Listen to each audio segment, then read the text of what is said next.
एक नई राजस्व प्रणाली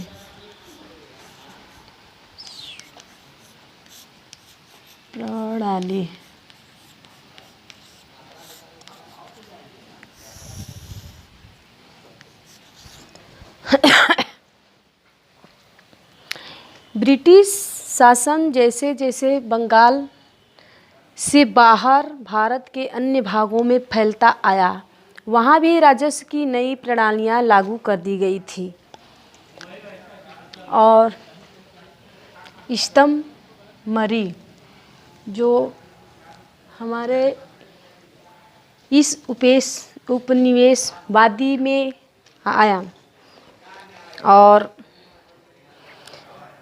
भारत के बाहर ये इस्तमरी बंदोबस्त को भारत के बाहर लागू किया गया और वहाँ इसका प्रमुख कारण क्या था कि 1810 के दशक में 1810 के दशक में के समय उस समय खेती बाड़ी अधिक बढ़ गई थी और वहाँ पे कुछ ऐसे नई बंदोबस्त को लागू किया गया था जो कि इस उपज में उसके मूल्य और बढ़ गए और बंगाल के जमींदारों की आयों में वृद्धि भी हो गई और वहाँ के राजस्व की मांग बढ़ती गई।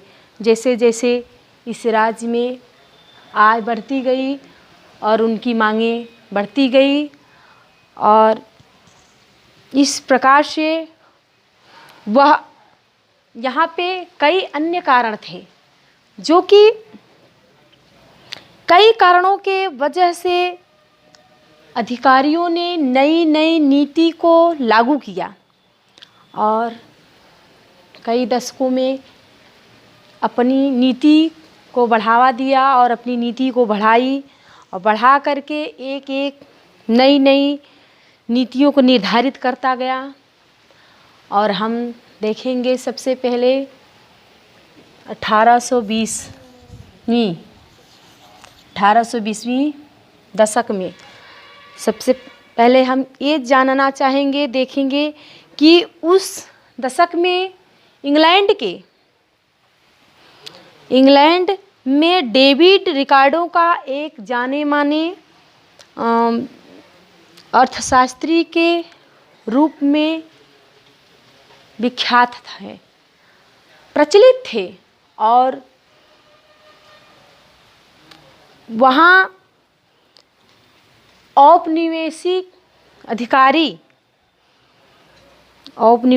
अधिकारियों ने अपने महाविद्यालयी जीवन में रिकॉर्ड किया और इसने उसी जीवन काल में जब उन्होंने रिकॉर्ड किया और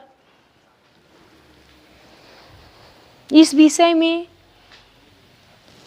वह अध्ययन किया, गहराई से अध्ययन किया और परखा।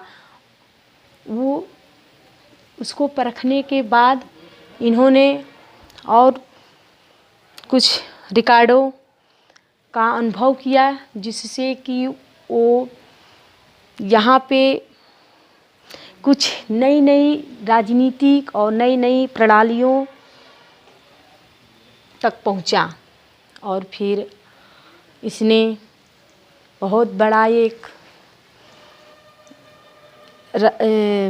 क्या है कि राजस्व बहुत बड़ा नहीं राजस्व प्रणाली में बम्बई के दक्कन में ये लागू किया और है रैयतवाड़ी और वहाँ पे उस समय रैयतवाड़ी कहा जाता था, बंगाल में लागू की गई थी और इसी प्रणाली के विपरीत और उसके अंतर्गत रैयत। ये क्या है कि रैयत वालों ने ऐसे कुछ, आगे हम भी बताएंगे कि कुछ कर्ज जैसा चीज़ वो लोग लेते थे। लेकिन एक बात हम पहले ही बता दे रहे हैं, जब विद्रोह हुआ, देहात में विद्रोह हुआ और बम्बई के दक्कन में विद्रोह हुआ, उसमें एक काम और उसमें किया गया था कि लोगों का लेखा वही जो था उसको जला दिया गया था, पूर्ण रूप से उसको एकदम समाप्त कर दिया गया था। किस प्रकार किया गया था, कैसे किया गया था कि 1875 में क्या है कि जब वह आंदोलन हुआ उस समय ये लोग इसलिए उसका लेखा वही जला दिया, उसका खाता जला दिया गया कि कई साहूकार ने उनके खाते जला दिए, क्योंकि वहाँ पे और हमले भी हुए थे। अब हम देखेंगे आगे की राजस्व की मांग और किसान का कर्ज। अब हम राजस्व के मांग को देखेंगे।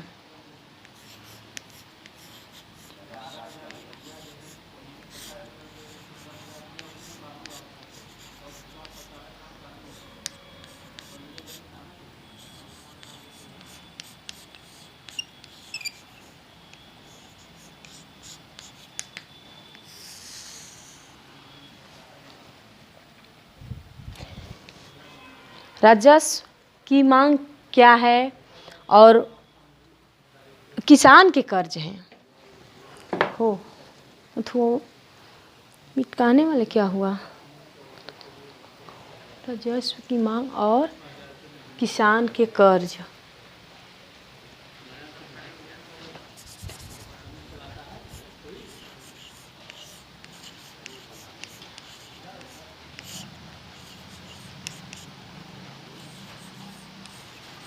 राजस्व की मांग और किसान के कर्ज।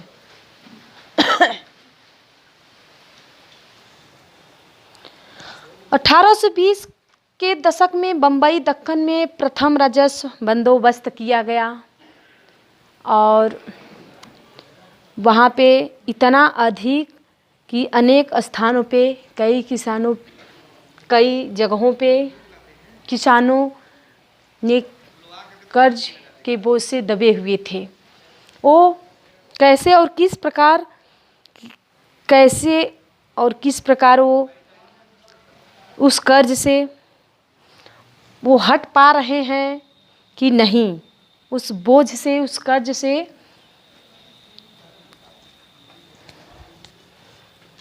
लेकिन यहाँ जो रैयत लोग हैं, खास तौर पर समस्या इनकी विकराल होती गई और ये ज़्यादा से ज़्यादा और कर्ज के बोझ से दबना नहीं चाहते हैं।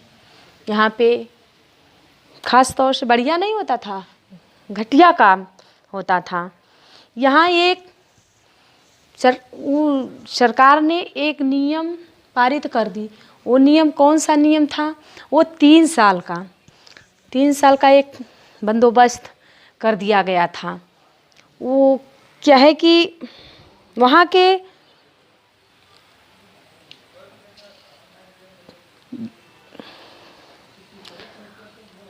एक बात और कि जो वहाँ पे समस्या और भी विकट थी, वहाँ पे वर्षा भी नहीं होती थी, लेकिन किसानों के लिए जो कर्ज था वो दे नहीं पाते थे। उस कर्ज से वे लोग दब चुके थे, पूरी तरह से दब चुके थे। लेकिन रैयत लोगों को जब वे सरकार क्या है कि कर्ज देती थी तो 1800 30 के दशक तक आते आते यह समस्या और भी गंभीर होती गई और वहाँ खेती में गिरावट आ गई, वहाँ की कीमत में भी गिरावट आ गई और वो लोग दे नहीं पा रहे थे। तो जब कुछ नियम अपना वो लोग 3 साल वाला लगा दिए तो उसमें क्या होता है कि रैयत लोग जब अपना कर्ज लौटाते थे तो ऐसा लिखा गया था कि उस पे साइन, दस्तखत और अंगूठा, चाहे जो कुछ भी करवाते थे उस दस्तावेज पे, उस कागज़ पे जो भी करवाते थे, तो वो क्या है कि उस पे कौन सी बातों पे, किस चीज़ के लिए जब करवाते थे, लेकिन वो लोग समझ नहीं पाते थे। और क्या है, ऐसी उनकी लिखावट थी कि स्पष्ट रूप से समझ में आया ही नहीं था। और ये रैयत लोग अपना साइन कर देते थे, अंगूठे का निशान लगा देते थे, लेकिन होता क्या है कि ऐसे में जीवन यापन के साधन एकत्रित करने, राजस्व अदा करने और आवश्यक की वस्तुएं जुटाने, और ऐसे में हल नहीं हो सकता था और किसी भी प्रकार ऋण को चुकाया नहीं जा सकता था, क्योंकि वहाँ की आर्थिक दशा बहुत बुरी तरह से खराब हो चुकी थी। वहाँ वर्षा नहीं होता था, फसलों में वृद्धि कम हो गई थी और उसी के वजह से किसान लोग कुछ जीने के लिए उनको कर्ज लेना पड़ता था और वह कर्ज ये लोग दे देते थे। लेकिन बात आगे और बढ़ जाती है कि जो 3 साल का नियम लागू किया गया था, उस पे ये लोग जब मूलधन और ब्याज दोनों अधिक बढ़ जाते थे तो भी ये लोग कर्ज जब ये लोग अदा नहीं कर पाते थे, किसान लोग अदा नहीं कर पाते थे, तो वो उसी मूलधन जो उनका था वो तो था ही, लेकिन जो उनका ब्याज था वो भी उसी में मिलाकर सम्मिलित करके उनको बढ़ा करके देते थे। इसके वजह से अधिक से अधिक ये लोग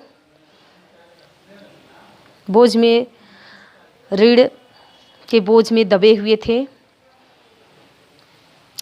और ऋणदाताओं पर किसानों की निर्भरता बढ़ती गई। अब स्थिति यहाँ तक बिगड़ गई कि किसानों को अपनी रोज़मर्रा की ज़रूरत को खरीदने और उत्पादन के खर्च को पूरा करने के लिए भी कई तरीकों से ये लोग कर्ज लिया करते थे। अब एक विशेष प्रकार के आर्थिक पुनरुत्थान का लक्षण 1840 के दशक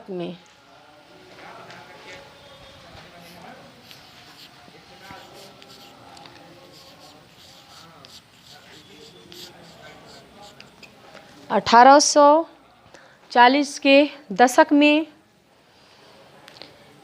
परिलक्षित होने लगे। तब अनेक ब्रिटिश अधिकारियों ने यह अनुभव आरंभ कर दिया और इसी अपने बंदोबस्त, कानून, तौर तरीके, ऐसे तौर तरीके अपनाए जिससे हमेशा के लिए किसान लोग इस कर्ज से, इस बोझ से बुरी तरह से दब चुके थे।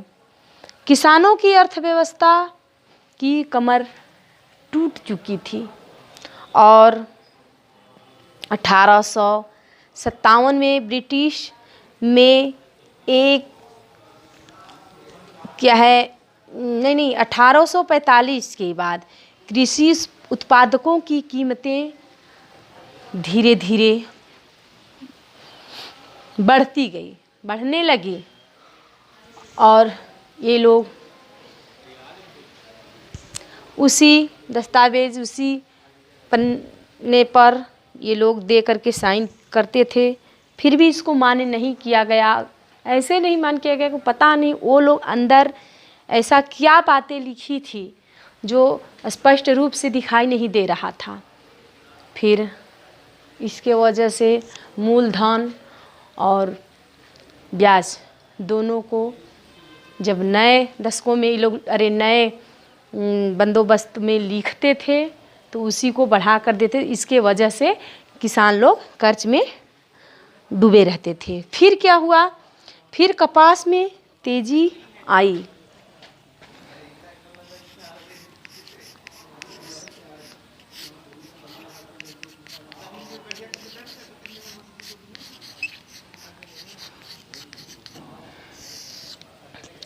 अब कपास में किस प्रकार से तेजी आई? ब्रिटेन में कच्ची माल के तौर पर अधिक आयात की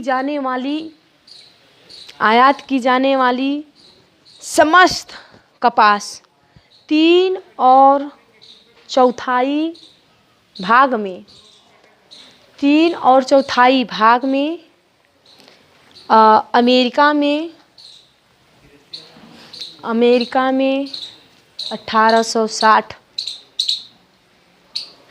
ईस्वी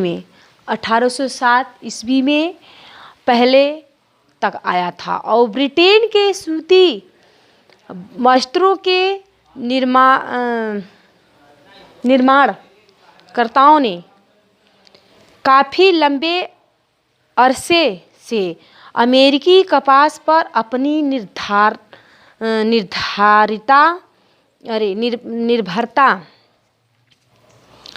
निर्भरता के कारण बहुत परेशान थे। अगर यह स्रोत बंद हो गया तो हमारा क्या होगा, ऐसा विचार इनके अंदर आया और इन्होंने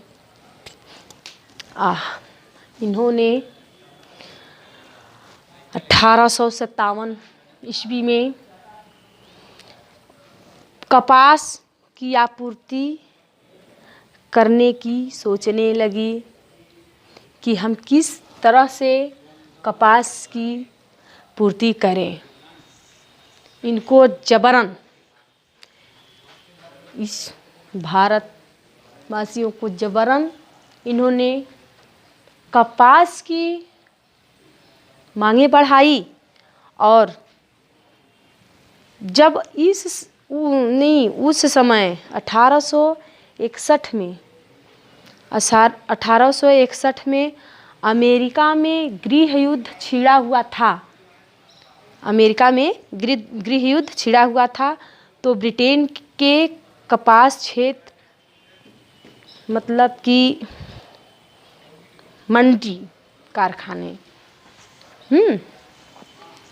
मंडी तथा कारखाने से भी कम हो गया। और 1861 में जहाँ 20 लाख गांठे इनको मुनाफा होता था, लेकिन जब कपास में कमी आई तो उस समय इनको सिर्फ 55,000 ही इनको कपास मिलता था, क्योंकि कपास होते नहीं थे। इनके में कमियां आ गई थी। इसके वजह से 1862 में केवल 55,000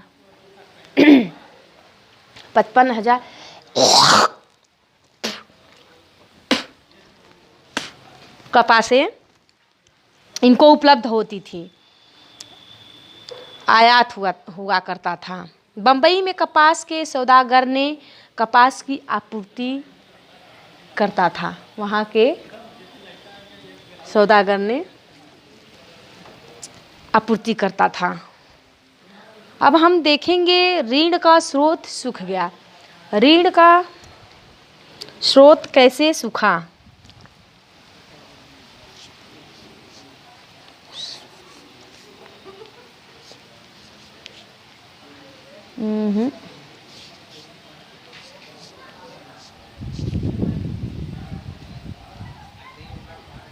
नहीं यार, वो थी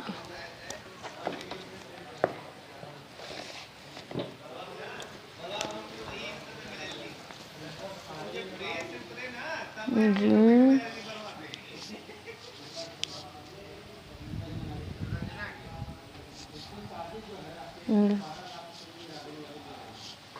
का स्रोत।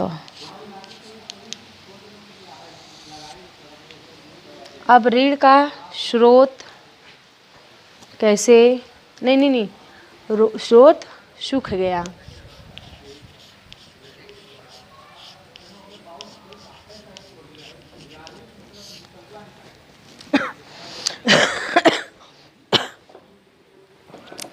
जिस समय कपास के व्यापार में तेजी चल रही थी, उस समय भारत के कपास व्यापारी अमेरिका को अस्थायी रूप से क्या कर रही थी कि विस्थापित कर रही थी, और कपास के विश्व बाजार को इसने कच्चे माल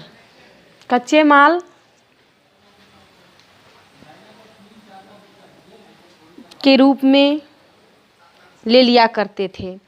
यहाँ के संपादकों ने 1861 में पूछा, क्या पूछा उसने, क्या पूछा, ये पूछा कि दास राज्यों में जो विस्थापित है, उस दास राज्यों में संयुक्त राज्य अमेरिका में क्या लंका शायर को कपास का एकमात्र आपूर्तिकर्ता ने भारत को कौन रोक सकता है। और एक ओर तो ऋण का स्रोत सूखता जा रहा है, और दूसरी तरफ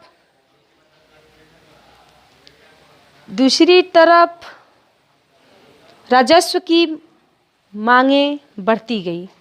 ज्यों-ज्यों इसका स्रोत सूखता जा रहा है, उस तरह से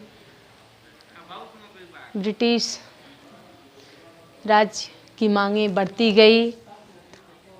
सभी लोग परेशान हो गए कि हम किस प्रकार से इस कपास को आपूर्ति करें और किस प्रकार से अपने ऋण मतलब कि कर्ज के बोझ से हम उत्तीर्ण हों, ऐसा विचार इन्होंने सोचने लगे। और क्या हुआ कि एक नए बंदोबस्त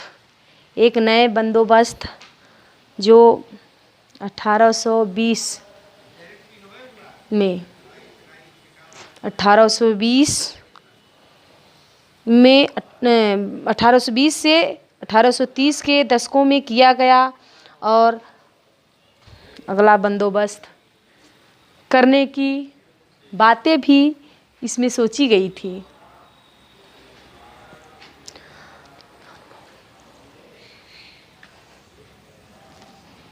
अन्याय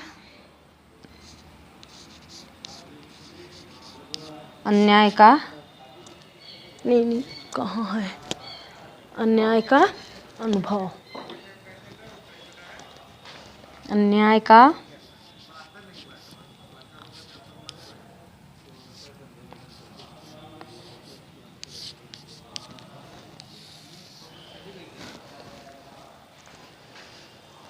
रैयत समुदाय तब अत्यंत क्रोधित हुआ, गुस्से में आया, इनको क्रोध उत्पन्न हुआ। क्यों क्रोध उत्पन्न हुआ कि ऋणदाताओं ने ऋण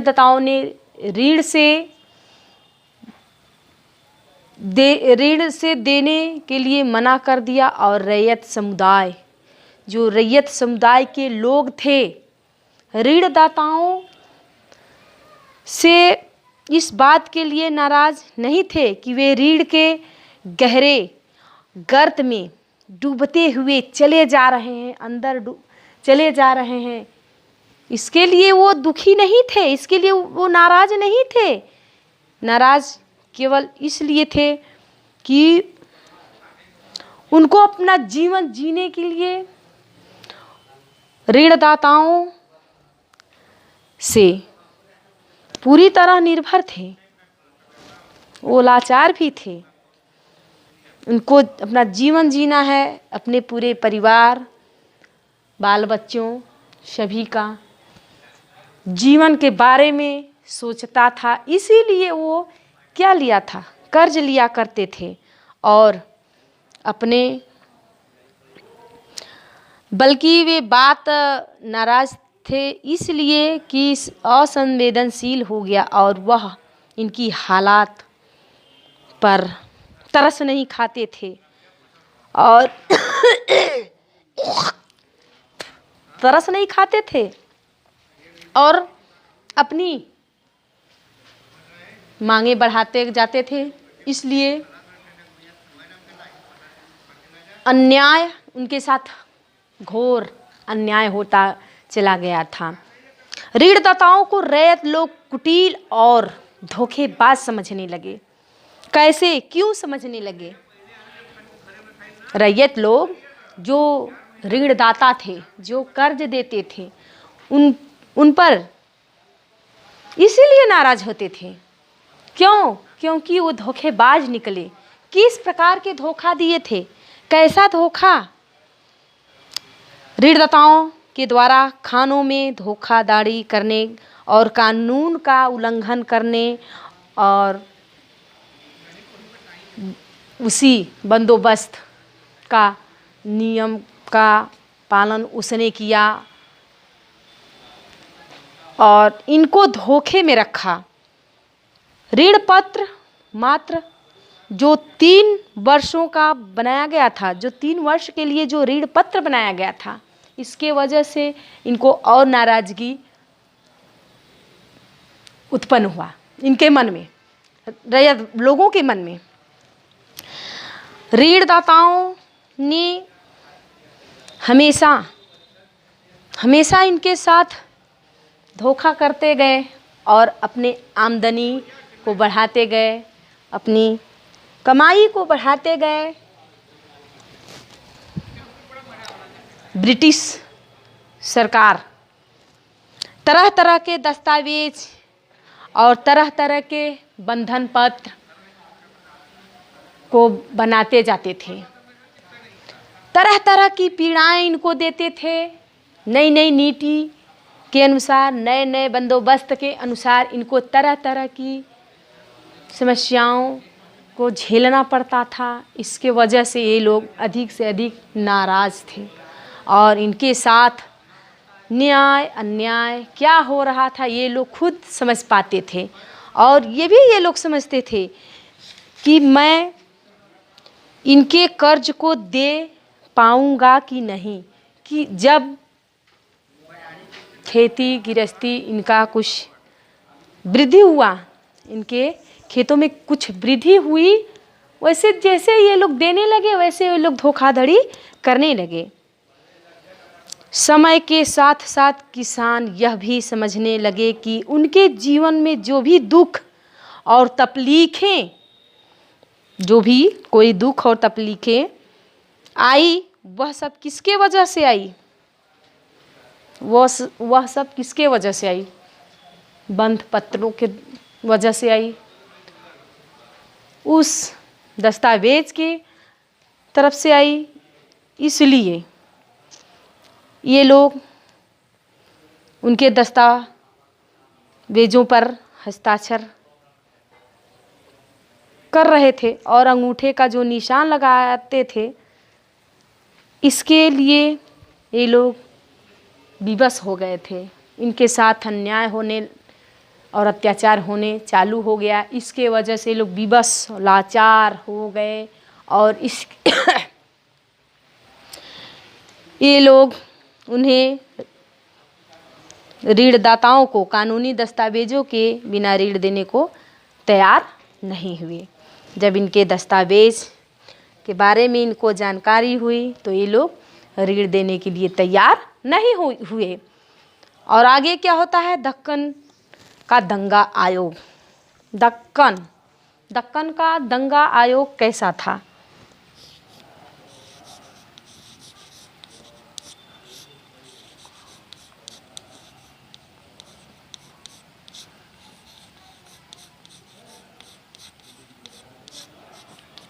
अब देखेंगे हम कि जब दक्कन में दंगा फसाद चल रहा था, बम्बई की सरकार ने दक्कन में फैले रैयत विद्रोह को बहुत गंभीरता से नहीं लिया, उसको अनदेखा बना दिया। जब बम्बई के सरकार इसको अनदेखा बनाया तो उस समय ब्रिटिश भारत की सरकार ने बम्बई सरकार पर इस बात के लिए दबाव डाला कि वह दंगों के कारण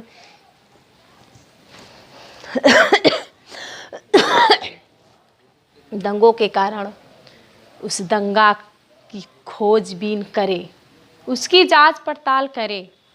और बम्बई सरकार ने ऐसा करने के लिए नहीं चाहती थी, लेकिन ब्रिटिश सरकार के मस्तिष्क में, उसके दिमाग में क्या एक बात गूंज रही थी, उसे हमेशा याद थी ब्रिटिश सरकार को, इसीलिए वो बम्बई के सरकार को कहे, इसलिए वो तैयार नहीं होता था। क्या उसको याद था? याद ये था 1857 की क्रांति, उसके बारे में ब्रिटिश सरकार को हमेशा याद था, इसलिए वो क्या करना चाहती थी। दक्कन दंगा रिपोर्ट इतिहासकारों को उन दंगों का अध्ययन करने के लिए आधार सामग्री उपलब्ध कराती है और दंगा पीड़ितों के जिले में, उनके गांव में, उनके प्रदेशों में इन्होंने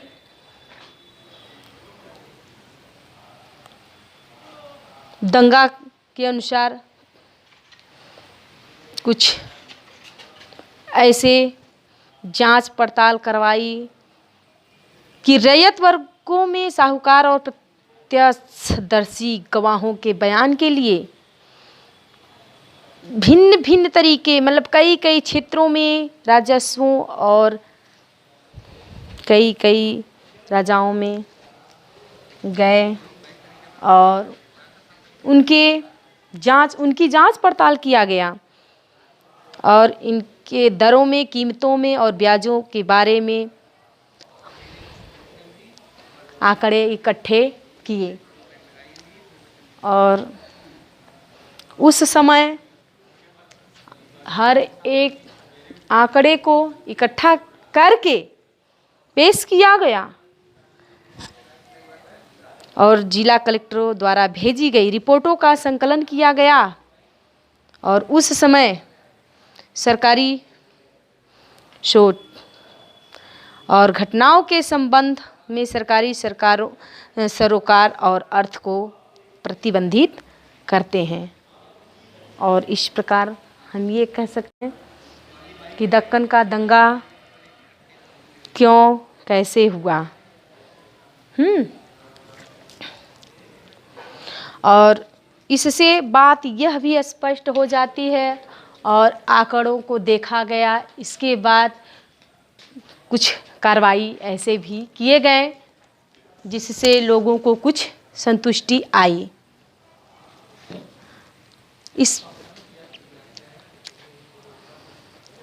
इस दंगों में रैयत लोग जो कर्ज से के बोझ से दबे हुए थे, जो ऋणदाता थे, उस ऋणदाता के कर्जों से, उनके कर्ज के बोझों से ये लोग दबे थे। फिर जब ऐसा हुआ तो इनको कुछ खुशी हुई और ये लोग